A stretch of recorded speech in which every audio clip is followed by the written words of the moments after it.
wandering was over. The 40 years of dust and funerals were finished.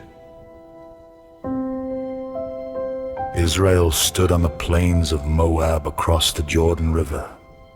The promised land lay green and waiting. But before they could cross, they had to listen. Moses stood before them. He was 120 years old.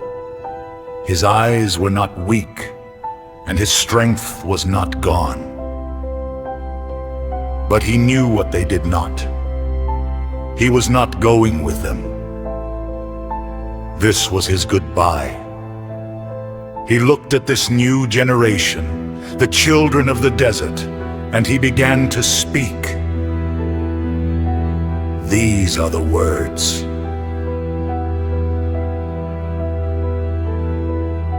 Remember, he said, remember how the Lord your God led you all the way in the wilderness.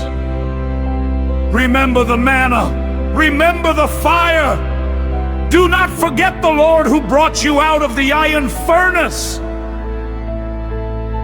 He retold their history, not just the facts, but the meaning. He reminded them of their parents' rebellion. The golden calf, the fear of the giants. Your fathers refused to enter, and they fell in the sand.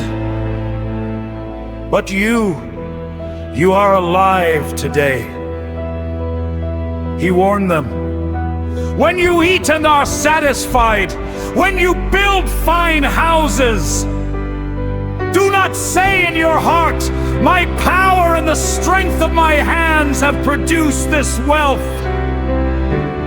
Remember the Lord your God. He didn't just give them rules. He gave them a heartbeat. Hear, O Israel, the Lord our God, the Lord is one. Love the Lord your God with all your heart, and with all your soul, and with all your strength. These weren't laws for stone tablets. They were laws for the heart. Impress them on your children. Talk about them when you sit at home and when you walk along the road. Tie them as symbols on your hands and bind them on your foreheads. Write them on the door frames of your houses. This was the secret to survival love.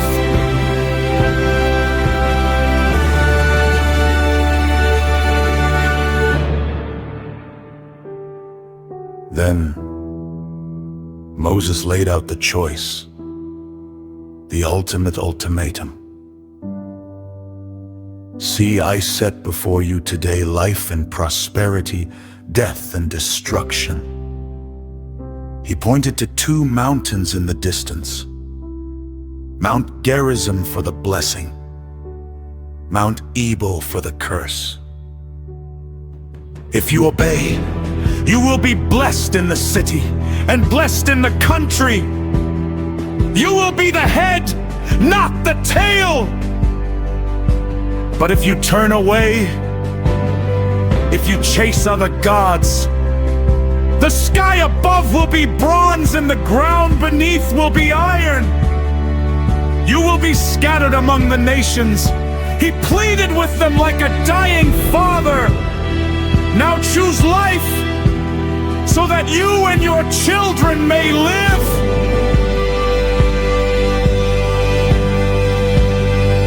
The sermon ended. It was time to say goodbye. Moses called for Joshua. In the sight of all Israel, he laid his hands on him. Be strong and courageous.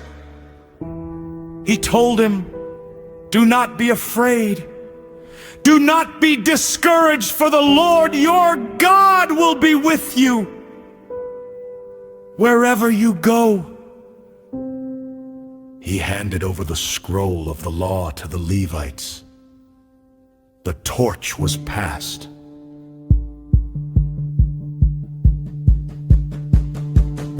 The When Moses turned and walked away from the camp, alone he climbed Mount Nebo step by step, leaving the burden of leadership behind at the top. The wind whipped his robes. God showed him the land. This is the land I promised to Abraham, Isaac, and Jacob. I have let you see it with your eyes, but you will not cross over into it. There, on the mountain peak, Moses, the servant of the Lord, died. And in a final act of intimacy, God buried him. No man knows where his grave is to this day. Since then, no prophet has risen in Israel like Moses, whom the Lord knew face to face.